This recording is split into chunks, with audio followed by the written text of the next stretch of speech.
CNBC के Karachi studio से मुजाहिद बरेलवी आपको खुशामदीद कहता है। और इधर मैंने काफ़ी दिनों से सोच रहा था कि खान साहब का जो जलसों का सुनामी आ रहा है उस पर तो गुफ्तगू की जाए ही, लेकिन सबसे बड़ा सवाल ये आ रहा है और आएगा भी कि ये सुनामी क्या वोटों में भी कन्वर्ट होगा, इलेक्शन में कहाँ क्या क्या होगा। और इसलिए भी कि लोग ये कहते हैं कि ठीक है हमारे पीरों के और बड़े मुरीदों की तादाद लाखों में होती है, वो उन्हें वोट नहीं दिया करते, ख़ास तौर पर हमारे सराइकी बेल्ट और सिंध और दीगर इलाकों में। और ये जो खान साहब के हैं लाखों हामी हर जलसे में आ रहे हैं, क्या ये वाकई इलेक्शन के वक्त इसी तरह हर इलाके में वहाँ के मुकामी वडेरों, नवाबों, सरदारों, जागीरदारों, सनतकारों उनके वसाइल को शिकस्त देकर वाकई सुनामी को हकीकी मानों में पाकिस्तान के अवाम की तब्दीली का पेशखमा बनाएंगे? तो आज गुफ्तगू इसी पर होगी तहरीक इंसाफ के सरबराह इमरान खान साहब। अस्सलाम वालेकुम। जी वालेकुम अस्सलाम। मैं अभी वैसे ये एक तो बेसाख्ता आपको देखा तो मैंने कहा कि सुर्खी मफलर भी अच्छा है, चेहरे पे भी सुर्खी है, शायद इसका सबब है कि जो जलसों का जोशो खरोश है उसमें जो इनकलाब की आप शायद नवीद देख रहे हैं वो इससे भी जाहिर हो रही है। खान साहब ऐसा भी है? ये लाल इनकलाब का मफलर है, वो उनको मत कर लिए, वो सब इनकलाब वाले जो है कोई आना भी आपकी तरफ चाह रहा हूँ, कहेंगे लीजिए खान साहब तो सुर्ख इनकलाब के वाले हो गए। वैसे अब वो सुर्ख नहीं रहा ना, मास्को चीनवीन वाला मामला है खान साहब? पहले तो सिर्फ सुर्खी इनकलाब को कहते थे ना, लेकिन अब तो इनकलाब पाकिस्तान में सिर्फ एक ही आ सकता है। ये जो पुराना स्टेटस को है, पुरानी जमातें हैं, पुराना निज़ाम है, के ख़िलाफ़ अब जो हम सुनामी कहते हैं, वो इसको जब तक ये जाता नहीं, पाकिस्तान का अब कोई मुस्तकबिल नहीं है। आपने पता नहीं मुजाहिद साहब देखा या नहीं कि ट्रांसपेरेंसी इंटरनेशनल उसने कल उसकी अखबार में शाया हुआ था कि 8,500 अरब रुपए की चोरी, नाहली और करप्शन और टैक्स की चोरी, 8,500 अरब। यानी मैं जब कहता था 15 साल पहले कि सबसे बड़ा इशू करप्शन है, ये आज ट्रांसपेरेंसी इंटरनेशनल ने उसको फिगर दे दिया है कि वो मुल्क जिसके अंदर सिर्फ 2,000 अरब रुपया टैक्स इकट्ठा होता है, वहाँ 4 सालों में जो करप्शन, टैक्स की चोरी और नाहली की वजह से इस मुल्क को कीमत अदा करनी पड़ी है, वो 8,500 अरब रुपया है। सोच लें कि इस मुल्क कितनी बड़ी कीमत अदा कर रहा है करप्शन की और टैक्स की चोरी की। तो जो भी इस मुल्क को बचाएगा, जो भी इनकलाब आएगा, वो करप्शन ख़त्म करेगा और वो टैक्स की चोरी जब तक नहीं ख़त्म करेगा, पाकिस्तान अब आगे चल ही नहीं सकता।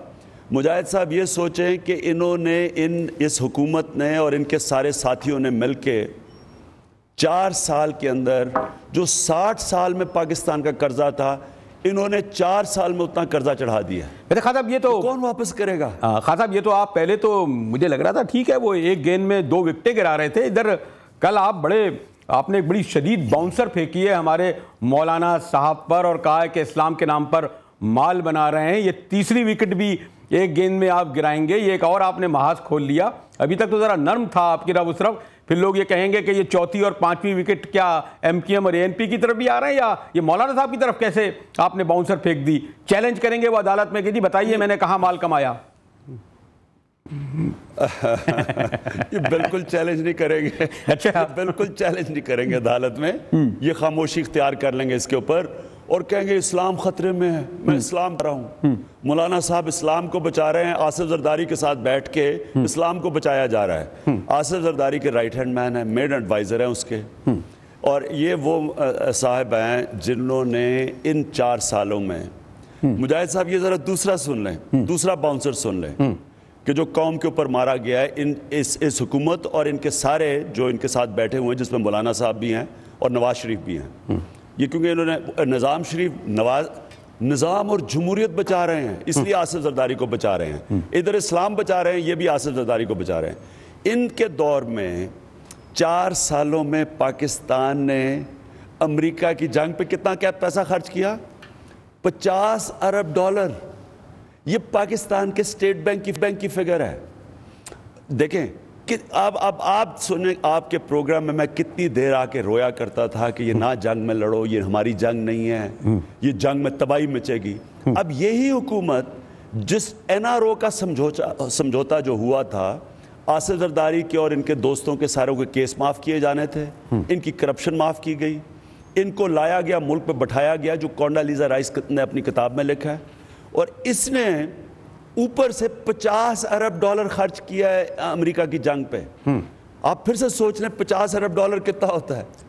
यानी आप सोचें कि पाकिस्तान का जो सारा कर्जा है वो 60 अरब डॉलर है। ठीक है, इन्होंने जो आप पाकिस्तान का स्टेट बैंक कह रहा है 50 अरब डॉलर 4 साल में खर्च किया अमेरिका की जंग में। हमने अपने बच्चों को तालीम नहीं दे रहे, हम लोगों का इलाज नहीं कर सकते क्योंकि हमने हेल्थ का बजट कम किया, तालीम का किया है किसी और की जंग लड़ने के लिए, इसलिए कि इनके करप्शन के केस माफ हो जाएं, जो NRO का दूसरा हिस्सा था। इनके केस माफ होने थे, इन्होंने अमेरिका की जंग लड़नी थी। मैं जो आ रहा हूँ ना खास साहब आहिस्ता आहिस्ता उस तरफ के, मैं तो ये ख्याल आया था ना, कल आपने बड़ा सख्त बाउंस फेंका हमारे हजरत मौलाना फजल रहमान पर। पिछली बार जब मैंने आपसे कहा MQM के बारे में, तो आपने कहा ये 18 नशिस्तों वालों के पीछे मैं क्यों बात करूं, पहले इन 2 मगरमच्छों से निपट लूं। लेकिन ये 2 से 3 मैं लफ्ज़ इस्तेमाल नहीं करूंगा, आप ही करें भाई, मगरमच्छ वगैरह। फिर ये इनको ANP या MQM वगैरह को सफ में देखते हैं आप? फिर आइंदा आपकी 4थी और 5वीं बाउंस भी आएगी, या आप समझेंगे इलेक्शन स्ट्रेटजी के तहत भी, सियासी हिकमत अमली भी तहत भी अभी 1, 2, 3 ही मगरमच्छों पर नज़र रखी जाए? खान साहब देखिए, नहीं ये तीसरे मगरमच्छ पे इसलिए मैंने इसको इंकशाफ किया इनके ऊपर क्योंकि ये पूरी कैंपेन चला रहा है कि यहूदियों की साजिश हो गई है। अच्छा, इमरान खान यहूदियों की साजिश है। CIA लेके आ रही है इमरान खान को, ISI लेके आ रही है। मौलाना साहब से मैं ये पूछना चाहता हूँ कि साजिश करने की ज़रूरत क्या है? जिस मुल्क में मौलाना फजल रहमान, आसिफ जरदारी और नवाज शरीफ इकट्ठे हो जाएं, उस मुल्क में साजिश करने की ज़रूरत क्या है? जो इन्होंने कर दिया पाकिस्तान में 4 सालों के अंदर, यहूदी भी आ जाते तो क्या करते हैं?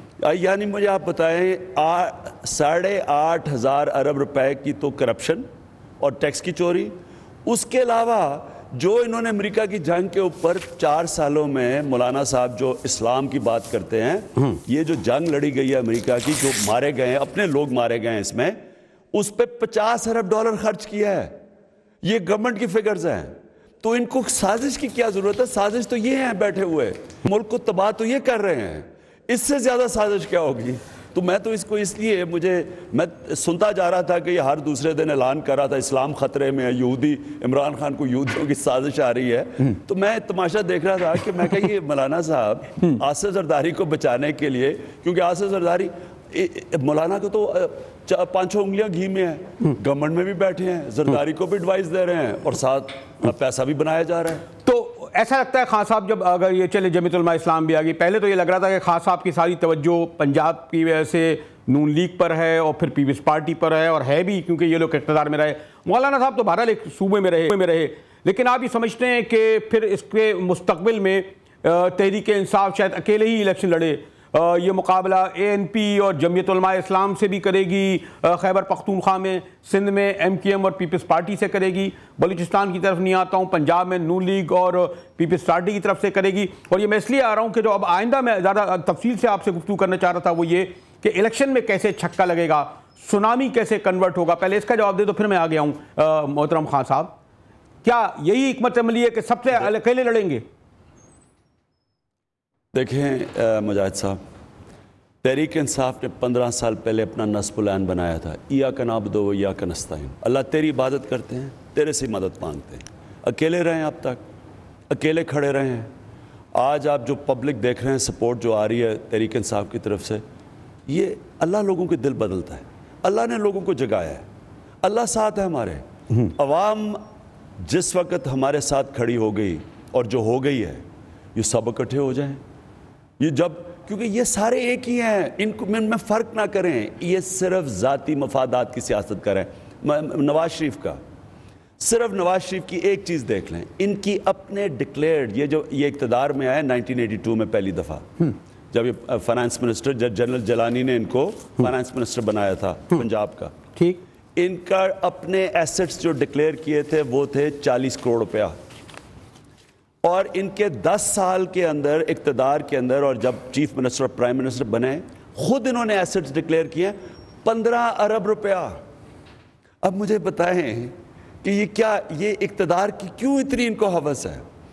इक़्तिदार से पहले, इक़्तिदार में जैसे ही आए हैं 40 करोड़ से 15 अरब पे पहुंच गए इनके एसेट्स। अब मुझे बताएं, ये दुनिया में कहीं इजाज़त है? हर दुनिया किसी भी, लेकिन खान साहब लोगों ने ही देखे जाती, एक मिनट जी, मैं मुझे सिर्फ कंप्लीट कर दूं। एक लफ्ज़ होता है कॉन्फ्लिक्ट ऑफ इंटरेस्ट, कि आप इक़्तिदार में आके बिजनेस नहीं कर सकते दुनिया में किसी मुल्क में। ये जो मगरब के अंदर, आप मुझे बताएं, ओबामा या इंग्लैंड में ये डेविड कैमरॉन जो है बरतानिया का प्राइम मिनिस्टर, ये बिजनेस शुरू कर दे, बरतानिया का जो सालाना आमदनी है वो 50 मुसलमान मुल्कों की मिला के सालाना आमदनी बनती है। सोचें उनके पास कितना पैसा है। वो अगर बिजनेस शुरू कर दे तो इसने तो 40 करोड़ से 15 अरब पे पहुंचा, वो सोचे कितना पैसा बना लेगा। वोट तो खान साहब दुनिया में कर सकते, लेकिन खान साहब आप जमहूरियत पे यकीन रखते हैं? वो कहते हैं जी जनाब लोग हमें वोट देते हैं, आप भले हमें करप्ट कहें, भले नाअहल कहें, भले आप ये कहें कि हमने माल इस तरह बनाया है, भले आप ये कहें कि हम जागीरदार हैं या हमने नाजायज़ पैसे बनाए ज़मीनों से या प्लॉटों से या उनसे, लेकिन इलेक्ट तो होके आए ना। और लोग भी ये कहते थे कि साहब बद से बदतर फौजी आमदियत से बदतरीन जो है जमहूरियत बेहतर है। वो कहते हैं हमें वोट दिए हैं लोगों ने, हम ऊपर से तो उतर के नहीं आए।